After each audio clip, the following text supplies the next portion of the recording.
अब हम B part को सॉल्व करते हैं। Is this function is continuous at x is equal to 4 सवाल निशान y। क्या ये जो हमारे पास फंक्शन गिवन है कंटिन्यूस है, y क्यों? बी पार्ट को सॉल्व करते हैं। पहले फंक्शन लिखते हैं, ये वाला क्वेश्चन यहाँ पे लिखेंगे। y is a function of x is equal to x की पावर 2 माइनस का 9x प्लस का 20 ओवर x माइनस का 4। x की वैल्यू को एक्चुअल फंक्शन में पुट कर देंगे। यहाँ पे लिखेंगे x की वैल्यू हमारे पास 4 है, तो यहाँ पे लिखते हैं f is a function of x की जगह 4 पुट कर देंगे। 4 ये वाला x की वैल्यू को यहाँ पे पुट कर देंगे इज इक्वल टू x की वैल्यू को ओरिजिनल फंक्शन में पुट करेंगे।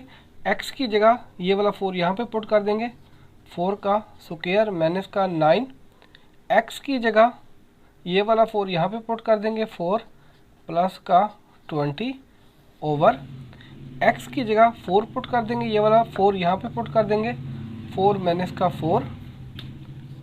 f is a function of x की वैल्यू हमारे पास 4 है इज इक्वल टू 4 का स्क्वायर लेंगे तो 16 आता है, माइनस के 9 को 4 से मल्टीप्लाई करेंगे, जमा नफ़ी नफ़ी तो माइनस का 36 आएगा, प्लस का 20 ओवर 4 में से 4 को लेस करते हैं तो 0 आता है।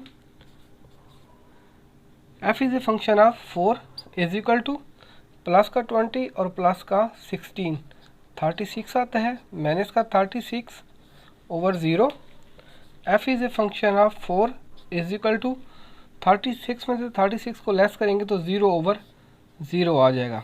ये हमारे पास इनडिटर्मिनेंट फंक्शन है।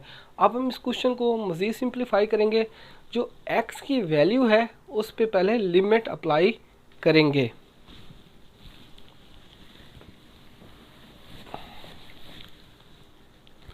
ये जो हमारे पास x की वैल्यूज़ गिवन है, लिमिट लिखेंगे।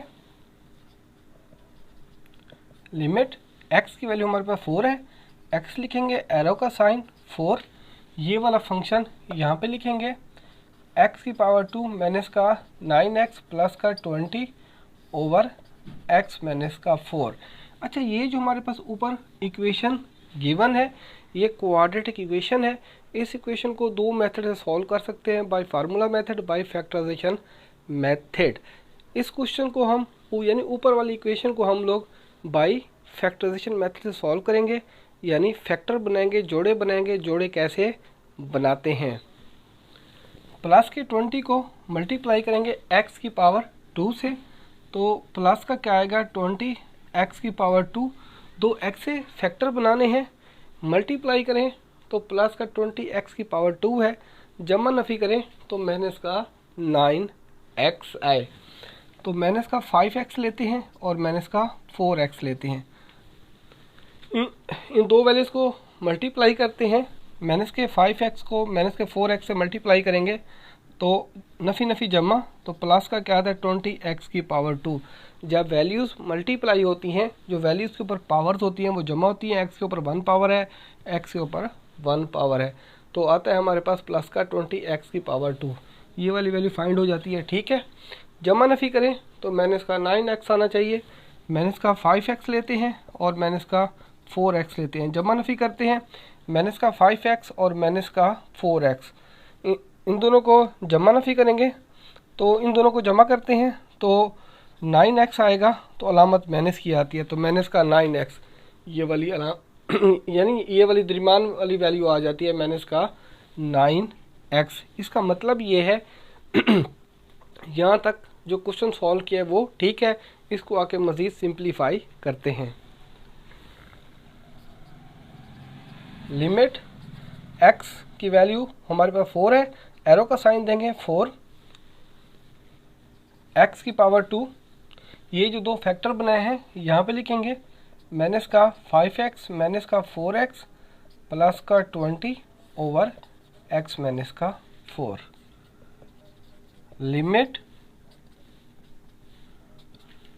x, एरो का साइन, वैल्यू यानी x की वैल्यू हमारे पास 4 है, x की पावर 2 माइनस का 5x, इन दोनों वैल्यूज़ में से x को कॉमन लेते हैं, जो रिमेनिंग वैल्यूज़ बचेंगी वो लिखेंगे। x की पावर 2 को x पे डिवाइड करेंगे, जो कॉमन लिया था, तो हमारे पास x बचता है, तो यहाँ पे x लिखेंगे।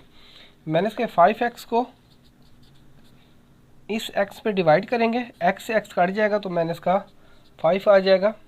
माइनस के 4x प्लस का 20, इन दोनों वैल्यूज़ में से माइनस के 4 को कॉमन लेंगे तो x बचता है। प्लस के 20 को माइनस के 4 पे डिवाइड करेंगे तो माइनस का 5 आता है, ओवर x माइनस का 4। लिमिट x की वैल्यू हमारे पास 4 है, x माइनस का 4, इन दोनों में से एक कॉमन लिखेंगे, x माइनस का 5 आ जाएगा। यानी x माइनस का 5, x माइनस का 5, इन दोनों में से एक कॉमन लेंगे, ओवर x माइनस का 4। x माइनस का 4 ओवर x माइनस का 4, ये कट जाएगा। लिमिट x की वैल्यू 4 है तो x माइनस का 5। अब हम लोग क्या करते हैं, लिमिट को अप्लाई कर देते हैं। जहाँ पे x गिवन है यानी x मौजूद है, वहाँ पे x की वैल्यू को पुट कर देंगे। Applying the limit, applying the limit यानी लिमिट को अप्लाई कर देते हैं। तो x की जगह 4 को पुट कर देंगे, यहाँ पे 4 आ जाएगा। 4 माइनस का 5, माइनस के 5 में से 4 को लेस करेंगे तो माइनस का 1 आ जाएगा। अब यहाँ पे हम सी पार्ट को सॉल्व करते हैं।